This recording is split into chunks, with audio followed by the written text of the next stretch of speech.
Hello दोस्तों, कैसे हैं आप सभी। उम्मीद करती हूँ आप सभी भी बहुत अच्छे होंगे। दोस्तों, प्रेग्नेंट माँ को ऐसे 7 गलतियां हैं जो पूरी प्रेगनेंसी में कभी भी नहीं करनी चाहिए, क्योंकि आपको भी पता है प्रेगनेंसी के दौरान की गई एक भी छोटी सी मिस्टेक की वजह से आपके बच्चे पे बहुत बुरा असर पड़ता है, उसके विकास में बहुत ज़्यादा कमी भी हो सकती है और कोई भी प्रेग्नेंट महिला ऐसा बिल्कुल नहीं चाहती है। अमूमन कई बार महिलाओं को इसी बात की चिंता होती है, जब आप डॉक्टर से विजिट करते हैं तो यही पूछती रहती हैं कि मैम मुझे किस तरह से अपना ध्यान रखना है, कौन सी गलतियां नहीं करनी है, क्या चीज़ें करनी है जो मेरे बच्चे के लिए काफ़ी ज़्यादा अच्छा होगा। क्योंकि आप किसी भी तरह से नहीं चाहती हैं कि आपका बच्चा पीछे रह जाए, उसका विकास कम हो या फिर उसकी डिलीवरी के बाद उसको कोई दिक्कत हो, बड़ा हो तब भी उसको कोई दिक्कत ना फेस करना पड़े। हर महिला अपने बच्चे के लिए अच्छा ही सोचती है। इस वजह से आज के इस वीडियो में मैं आपको 7 ऐसी चीज़ें बताने वाली हूँ जो जाने अनजाने गलतियों के तौर पर महिलाओं से हो जाती है और उनको पता नहीं होता है। तो ये वीडियो आपके लिए देखना बहुत ज़्यादा जरूरी है और यदि आप पहली बार चैनल पर विजिट कर रहे हैं तो मेक श्योर सब्सक्राइब कर लीजिएगा, क्योंकि आपको भी इस चैनल पे प्रेगनेंसी से जुड़े हुए हेल्पफुल वीडियोस डेली देखने को मिलते रहेंगे। सबसे पहली गलती होती है प्रेगनेंसी के दौरान कि फ्रेंड्स, महिलाएं घर के काम में इतनी ज़्यादा व्यस्त रहती हैं कि सुबह सुबह उठती हैं और घर के काम में फटाफट लग जाती हैं।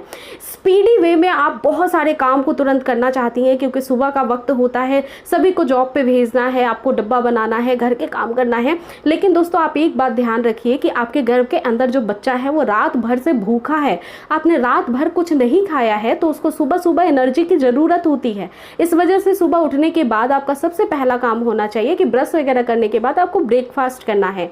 आपको सुबह का ब्रेकफास्ट कभी भी मिस नहीं करना है, क्योंकि ये पूरे दिन आपके बच्चे को एनर्जी देता है।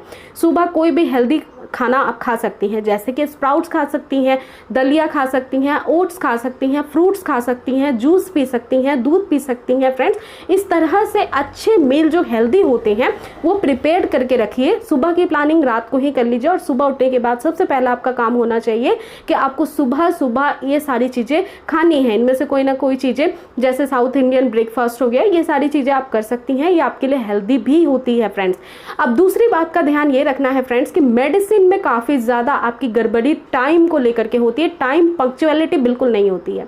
देखिए फ्रेंड्स, एक्चुअली में कुछ मेडिसिन ऐसे होते हैं जो गलत समय पे लेने की वजह से या गलत तरीके से लेने की वजह से, उसके फ़ायदे की वजह से वो नुकसान पहुंचा देते हैं। जैसे कि दोस्तों, दूध पीने के बाद तुरंत कैल्शियम की गोली ले लेना, ये नहीं करना चाहिए। 1 घंटे का गैप रखना चाहिए। इस वजह से डॉक्टर ना आपको समय भी बताते हैं कि ये वाली मेडिसिन आपको इस समय लेनी है, इस तरह से लेनी है, तो वो उसी रूटीन में आपको लेना चाहिए और पर डे एक ही रूटीन आपको फॉलो करना चाहिए। तो होता ये है कि हमारी बॉडी की जो रिक्वायरमेंट रहती है वो प्रेगनेंसी के दौरान डबल हो जाती है। जो भी चीज़ें आप खाती पीती हैं उसका न्यूट्रिशन इतनी मात्रा में नहीं मिलता है अगर, तो उसकी सप्लीमेंट्स डॉक्टर रिकमेंड करते हैं। आपकी हेल्थ को देखते हुए प्रेगनेंसी के दौरान कौन सी चीज़ आपकी कमी है जिसको पूरा करना है मेडिसिन के द्वारा, तो इसके लिए मेडिसिन प्रॉपर दी जाती है। बाय द वे, प्रेगनेंसी के दौरान 2 ऐसी मेडिसिन होती है जो रेगुलरली चलती है 9 मंथ के लिए, जैसे कि आयरन की गोलियां आपको दी जाती है और मल्टीविटामिन की एक टैबलेट आपको दी जाती है। तो आप इसको समय से लेना चालू करिए। मेडिसिन लेने में कभी भी कोई भी आपको जो है गड़बड़ी नहीं करनी चाहिए फ्रेंड्स। जैसे कि वोमिटिंग आता है, बहुत ज़्यादा मॉर्निंग सिकनेस है, तो बहुत बार आप पानी भी नहीं पीती हैं और ऐसी कंडीशन में मेडिसिन को भी अवॉइड करती हैं या फिर टाइम से नहीं लेती हैं, तो ये दूसरा मिस्टेक बिल्कुल नहीं करना है पूरे 9 महीने के दौरान। अब तीसरी और बहुत इंपॉर्टेंट बात ये है फ्रेंड्स कि 7 मंथ के बाद से आपको ट्रैवल नहीं करना चाहिए। चाहे वो किसी भी वजह से ट्रैवलिंग हो, लॉन्ग डिस्टेंस की जो जर्नी है वो आपको तय नहीं करनी है, क्योंकि 7 महीने के बाद कभी भी सर्विक्स का मुंह खुल सकता है। अत्यधिक दबाव की वजह से बच्चेदानी का मुंह खुल सकता है। इस वजह से डिलीवरी होने के प्रीमेच्योर चांसेस बढ़ जाते हैं।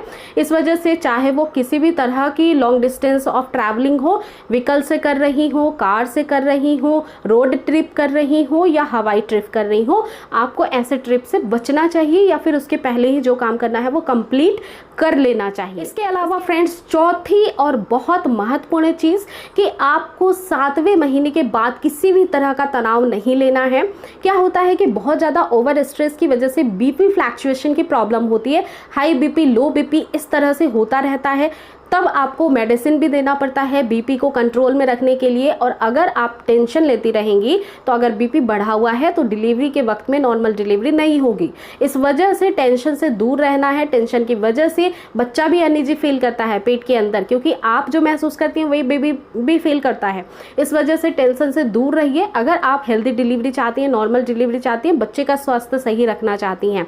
इसके अलावा पांचवी और बहुत महत्वपूर्ण बात कि फ्रेंड्स, कभी भी हड़बड़ी में कोई भी चीज़ नहीं खानी है, ना ही बहुत ज़्यादा गर्म खाना है, बहुत ज़्यादा धूप के कांटेक्ट में नहीं आना है। इसके कुछ कारण ये होते हैं कि अगर सनलाइट के रेज के कांटेक्ट में आप बहुत ज़्यादा आती हैं तो आपकी स्किन पहले से रूखी होती है, क्योंकि स्किन खिंचती है प्रेगनेंसी के दौरान, वेट भी आपका बढ़ता है और ऐसी परिस्थिति में स्किन से जुड़ी हुई समस्याएं होती हैं, जैसे खुजली हो जाती है, रैशेस की प्रॉब्लम हो जाती है, बहुत ज़्यादा लालिमा होना। फ्रेंड्स, ये सारे कॉम्प्लिकेशन चीज़ें आपको स्टार्ट होने लगती है, पिगमेंटेशन बढ़ जाता है। तो डायरेक्ट सनलाइट के कांटेक्ट में नहीं आना है। गरम गरम चीज़ें आपको तुरंत नहीं खानी चाहिए, न ज़्यादा चाय और कॉफ़ी पीना चाहिए।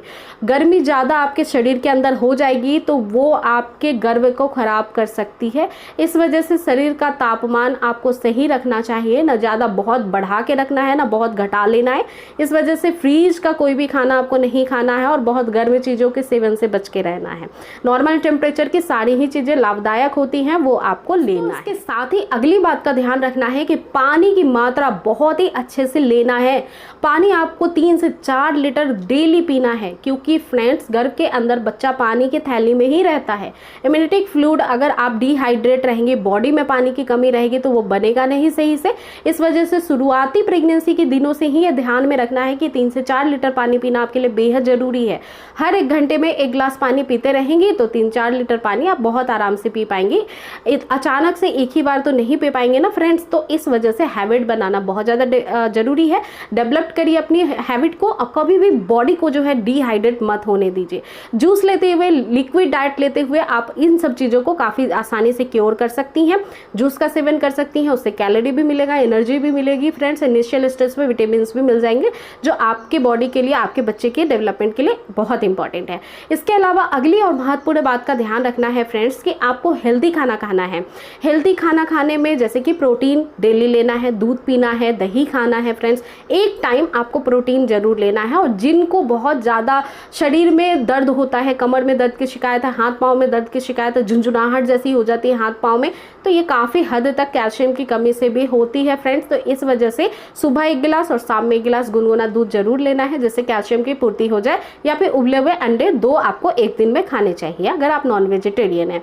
इसके अलावा फ्रेंड्स, दही प्रोबायोटिक होती हैं जो इन्फेक्शन से बचाती हैं। प्रेगनेंसी के दौरान इन्फेक्शन होने के चांसेस आपके प्राइवेट पार्ट में बहुत अधिक होते हैं, क्योंकि वहाँ की त्वचा रूखी हो जाती है, ब्लड का सर्कुलेशन बढ़ जाता है, तो इचिंग वगैरह ज़्यादा होती है। तो इससे बचने के लिए आप दही का सेवन करिए। इसके अलावा दालों का सेवन करिए, अनाज का सेवन करिए। फ्रेंड्स, आपके थाली के अंदर जो सैलड है वो डेली होना चाहिए। हरे साग पत्तेदार सब्जियां डेली ही होनी चाहिए, जिससे कि विटामिन मिलता है, बच्चा हेल्दी होता है, सुंदर होता है, गोरा होता है और उसका वेट काफ़ी अच्छा होता है। तो इन सब चीज़ों पे, छोटी छोटी बातों पे आप ध्यान देंगी तो आपकी प्रेगनेंसी बहुत हेल्दी हो जाएगी और आगे भी बच्चा स्वस्थ रहेगा, डिलीवरी के बाद भी जल्दी जल्दी बीमार नहीं पड़ेगा। तो उम्मीद करती हूँ ये छोटी सी वीडियो से आपको बहुत मदद मिली होगी फ्रेंड्स। और अगर आपके कोई भी सुझाव है तो आप मुझे मेल या मैसेज कर सकते हैं। वीडियो में कहीं भी कुछ भी अच्छा लगा है तो प्लीज़ एक लाइक कर दीजिए और चैनल को सब्सक्राइब जरूर कर लीजिएगा। अगली बार फिर से मिलूंगी बहुत ही अच्छी आपके लिए हेल्पफुल वीडियो के साथ। Thank you friends.